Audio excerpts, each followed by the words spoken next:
মাস্তানি করতেছো? হ্যাঁ করতেছি।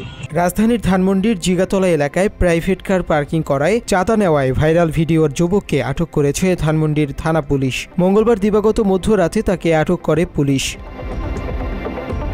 পুলিশের রমনা বিভাগের উপ পুলিশ কমিশনার মাসুদ আলম বিষয়টি নিশ্চিত করেছেন। সামাজিক যোগাযোগ মাধ্যমে চাঁদাবাজির ভিডিওটি ব্যাপকভাবে ছড়িয়ে পড়লে তা ডিসি মাসুদ আলমের নজরে আসে। এরপর তার নির্দেশেই আটক করা হয় ওই যুবককে। এরকম একটা ভিডিও ভাইরাল হয়েছে, আমি ওটা দেখে সাথে সাথে কিন্তু ওই এক সাংবাদিক আমার কাছে পাঠাইছে যে বাংলা মিশনের ফয়েজ ভাই।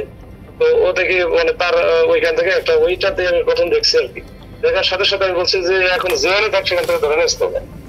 পরে যাই ওসি তৎপর ছিল, তো ইন্সপেক্টর তখন তো আলিম ধানমন্ডি থানার, ও আমার সাথে সাথে হচ্ছে মানে ওই গেছে জিগাতলার ওখানে গিয়ে বাসায় পাইছে, ধরে নিয়ে আসছে।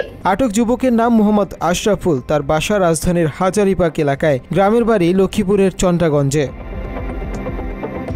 ডিসি মাসুদ আলম বলেন, চাঁদা নেওয়ার ঘটনায় অভিযুক্ত যুবক মোহাম্মদ আশরাফুলকে আটক করা হয়েছে। এ বিষয়ে পরবর্তী আইনগত ব্যবস্থা প্রক্রিয়াধীন এবং চাঁদাবাজদের ছাড় দেওয়ার কোনো সুযোগ নেই, সে যে দলেরই হোক। চাঁদাবাজের ব্যাপারে বা এগুলোর ব্যাপারে কোনো ছাড় না, মানে আইন শৃঙ্খলা বিঘ্ন ঘটায় বা অপরাধী যেই হোক ছাড় পাওয়ার সুযোগ নাই। আমরা হচ্ছে কাউরে ছাড় দেয় না, কি দলীয় পরিচয় কি কোনটা কি এগুলো কিচ্ছু দেখি নাই। এর আগে ভাইরাল হওয়া এক ভিডিওতে দেখা যায় সাদা শার্ট পরা এক যুবক রশিদ দিয়ে চাঁদা আদায় করছেন। এ সময় প্রাইভেট কারের মালিকের সঙ্গে তর্কাতর্কি হয় ওই যুবকের। ভিডিওতে আরো দেখা যায় প্রাইভেট কারের মালিকের সাথে ওই যুবক অশোভন আচরণ করছে।